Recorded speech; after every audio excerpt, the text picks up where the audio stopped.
Pakistan custom से 400 KG चांदी जो पाकिस्तान मिंट लाहौर लाई जा रही थी, इसको रास्ते में तब्दील कर दिया गया। चांदी की जगह शीशे के ब्लॉक्स रखे गए। शीशे के ब्लॉक्स के साथ साथ ऐसी पैकिंग की गई कि किसी को शक भी ना हो। लेकिन जब तहकीकात हुई तो पता चला कि ये चांदी जो 400 केजी से ज़्यादा थी, ये बिल्कुल जाली थी। जी हाँ, आपने बहुत सी मूवीज़ के अंदर ऐसी स्टोरीज़ देखी होंगी जहाँ पे नेशनल ट्रेजरी जो है, सरकारी ख़जाने से बहुत सी कीमती चीज़ें या पैसा या चांदी या सोना लूट लिया जाता है। ऐसा ही वाक़या पाकिस्तान में भी हुआ। इस वाक़े का आगाज़ होता है पेशावर, कोयटा, चमन और उसके साथ साथ इस्लामाबाद से, जहाँ पे पूरा एक नेटवर्क, इस नेटवर्क के अंदर जहाँ पे बहुत से इंटरनेशनल स्मगलर, वहीं पे कस्टम के बहुत से अफसरान भी शामिल होते हैं। कहानी का आगाज़ इस तरह हुआ कि पाकिस्तान कस्टम की जानिब से 400 केजी चांदी, 400 किलोग्राम चांदी उसको ज़ब्त किया गया। ज़ब्तगी के बाद पाकिस्तान कस्टम ने इसको लाहौर मिंट जो है भिजवाना था। ये कोयटा में पकड़ा गया था, बलूचिस्तान में, और उसके बाद इसको लाहौर मिंट में तहकीकात के लिए और इन्वेस्टिगेशन के लिए भिजवाया जाना था। कोयटा से एक गाड़ी जिसके अंदर 36 डब्बे, बड़े बड़े डब्बे, जिसके अंदर वो 400 केजी जो चांदी थी उसकी ब्लॉक्स, उसकी ईंटें रखी गईं और इनको लाहौर मुंतकिल किया जाना था।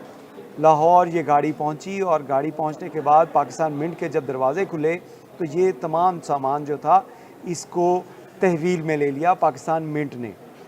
इसके ब्लॉक्स गिन कर वहाँ पे रख लिए गए और रखने के बाद जो लोग इसको लेके आए थे उनको एक रसीद बना के दे दी गई कि ये तमाम चीज़ें वसूल कर ली गई हैं। चंद दिन बाद पाकिस्तान मिंट की जानिब से इस चांदी की तहकीकात की गई कि ये चांदी किस नोयत की है, इसके अंदर कितनी मिलावट है, और इसके साथ साथ इसका तज्जिया करने के लिए जब इसका फॉरेंसिक किया गया तो ये इंकशाफ हुआ कि पाकिस्तान मिंट के पास आने वाला जो पाकिस्तान कस्टम कोयटा की जानिब से चांदी का एक बड़ी कंसाइनमेंट यहाँ पे भेजी गई है, वो तमाम की तमाम जाली है। इसके अंदर जो ईंटें थी चांदी की, वो दरअसल चांदी की नहीं बल्कि सीसा की थी। इस शीशे के ब्लॉक्स को इस तरह पेंट किया गया था और इसके ऊपर स्टैंप इस तरह की थी कि किसी को देखते हुए इसके ऊपर शक नहीं जा सकता था। लेकिन जब इसकी फॉरेंसिक की गई, तहकीकात की गई, तो पता चला ये तमाम का तमाम चांदी जो है वो जाली है। उसके बाद इदारे मुतहर्रिक हुए। पाकिस्तान मिंट की जानिब से कस्टम हुक्काम को ये इत्तला दी गई कि आपकी जानिब से जो ब्लॉक्स रखवाए गए थे चांदी के, वो तमाम के तमाम जाली हैं, और इसके ऊपर तहकीकात का दायरा कार वसी किया गया। पाकिस्तान कस्टम ने पहले अपने आप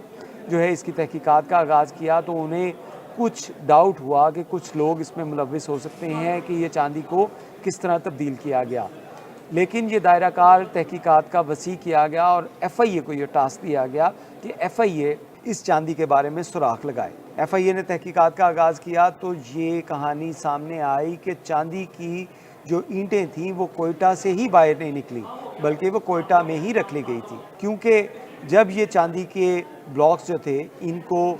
डिलीवर किया जाना था लाहौर में कोयटा से, तो उसके बाद ये गाड़ी के अंदर इसको लोड किया गया और लोड करने के बाद कोयटा के अंदर ही एक टुक टुक स्ट्रीट है जिसके अंदर जो लोहे के ब्लॉक्स बनवाए गए और सीसा के जो ब्लॉक्स थे जिनको हूबहू चांदी के तरह का उनको रंग दिया गया, उनके ऊपर स्टैंप्स लगाई गई और उसके बाद वैसी ही पैकिंग करके उस गाड़ी के अंदर तमाम का तमाम चांदी जो था, जिसकी मालियत करोड़ों रुपए थी, अगर पाकिस्तानी करेंसी की बात की जाए तो ये 27 से 28 करोड़ रुपए के करीब लगभग ये बनता है, जिसको रास्ते से ही चुरा लिया गया था। तहकीकात का दायरा कार वसी किया गया और इस दायरा कार में कोयटा के अंदर जो सेफ सिटी अथॉरिटी है उसके कैमरों से FIA को ऐसी वीडियोस मिली जिसने ये तमाम इंकशाफात किए और इस बड़े नेटवर्क का जो पर्दा चाक किया। इस बड़े नेटवर्क में मुख्तलिफ ऐसे अफराद थे जो कस्टम से ताल्लुक़ रखते थे, डिपार्टमेंट के लोग थे, और उनकी मौजूदगी इस टुक टुक बाज़ार में ये डाउटफुल थी FIA के लिए कि ये लोग यहाँ पे क्या कर रहे हैं। उन जगहों पे जाके जब चेक किया गया तो पता चला कि उस जगह से टुक टुक स्ट्रीट जो कोयटा के अंदर है, सरियाब रोड के करीब, वहाँ से जो ब्लॉक्स थे हूबहू वैसे ब्लॉक्स बनवाए गए और जो असल चांदी थी उसी जगह से किसी और जगह पे मुंतकिल कर दी गई। ये चांदी के ब्लॉक्स जो जाली थे, इनको वहाँ से ट्रांसपोर्ट किया गया और लाहौर पहुँचा दिया गया। एफआईए की तहकीकात में ये चीज़ साबित हुई और सेफ सिटी अथॉरिटी जो कोयटा की है, वहाँ से ये कैमरों की फुटेज के अंदर ये तमाम मनाजिर सामने आ गए कि किस तरह इन डब्बों को उस मकाम के ऊपर, उस गाड़ी में जिसमें ये डब्बे थे चांदी के, उसको किस तरह रोका गया था और रोकने के बाद वहाँ से किस तरह इन डब्बों की मुंतकिली की गई थी। इसके साथ साथ आपको ये भी बताएं कि इस नेटवर्क के अंदर जो स्मगलर्स थे, जो बड़े बड़े नेटवर्क थे, वो भी सामने आए। इसमें एफआईए की जानिब से जब प्रोब किया गया तो उसमें कस्टम के जो साबका अफसरान और मौजूदा अफसरान जिनकी ड्यूटी थी कि वो ये जो ट्रेजर है, ये ख़जाना है जिसको ज़ब्त किया गया है पाकिस्तान कस्टम की जानिब से, इसको महफूज बनाकर वहाँ से निकालते, वो लोग खुद इसमें मुलव्विस थे।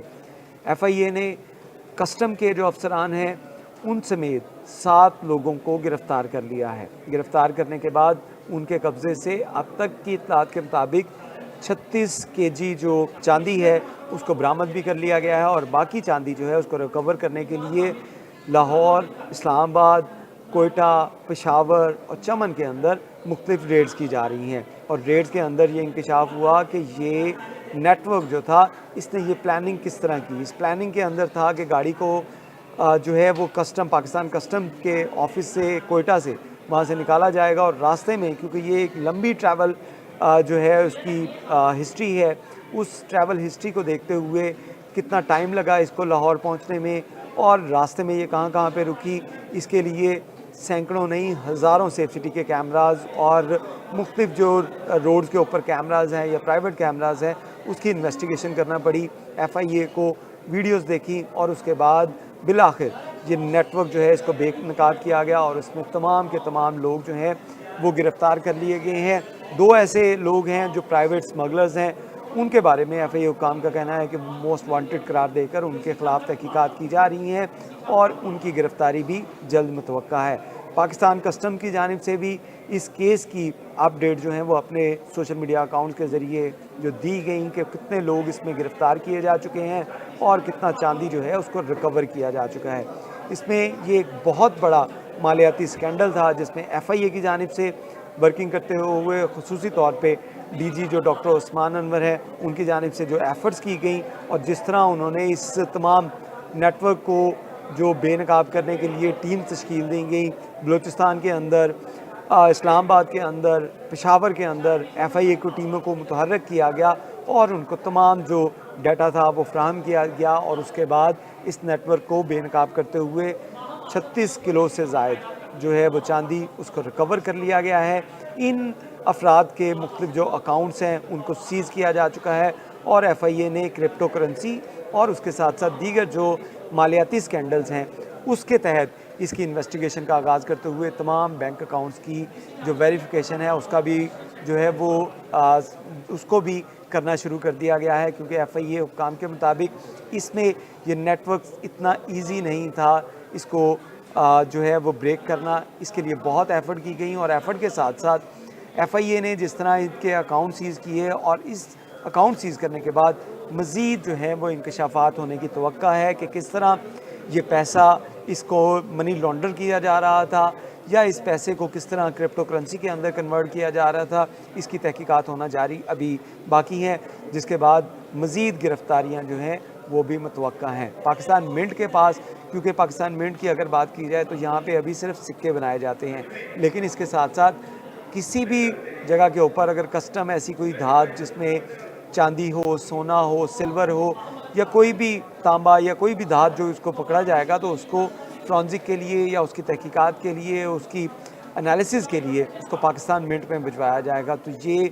चांदी जो थी पाकिस्तान मिंट में भिजवाई गई, लेकिन रास्ते में इसको किस तरह जो है स्मगलर्स और कस्टम के अफसरान ने इसके साथ जो है वो खुर्द-बुर्द की, वो ग्राउंड जो है उसको कर दिया गया है और तमाम नेटवर्क जो है इसको पकड़ा जा चुका है। लेकिन इसके साथ साथ अभी तहकीकात होना बाकी हैं कि क्या ये लोग पहले भी इस तरह के वाक़यात करते रहे या फ़र्स्ट टाइम इन्होंने किया, इसकी तहकीकात अभी बाकी हैं। बहुत शुक्रिया।